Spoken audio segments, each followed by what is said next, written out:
পরীক্ষা দিতে যাই ওদের ভার্সিটিতে জগন্নাথে, তখন পরিচয় হয়, সেদিন ফার্স্ট দেখা হয়। আমাদের বাসা এলাকায়, মানে একই এলাকায় বাসা, তারপরে আর কি কথা বলার পর কিছুদিন পরই আর কি রিলেশন হয়ে যায়। তারপরে 1 বছর পর ফ্যামিলিকে জানানো হয়, ফ্যামিলি মানেনি ফার্স্টে, তারপরে দুইজনে স্ট্রাগল করে অনেক করে বুঝায়া তারপরে তার জব হয়েছে। ফার্স্টে সে স্টুডেন্ট ছিল, জব হয়েছে, মানেনি, তারপরে আস্তে আস্তে আস্তে যে লাস্ট মানে 5 মাস আগে আমাদের বিয়ে হয়েছে আর কি, ফ্যামিলিকে মানে কি ওইভাবে হয়নি, বাট হয়ে গেছে, পরে প্রপোজ করা হয়েছে। ভালোবাসার কথাটা প্রথম আপনি বলেছেন নাকি ভাইয়া বলেছেন? সে বলেছে।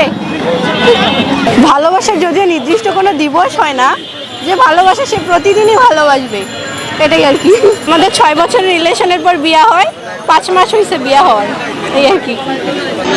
বিয়ের পরে আমাদের হ্যাঁ, এটাই ফার্স্ট ভ্যালেন্টাইন।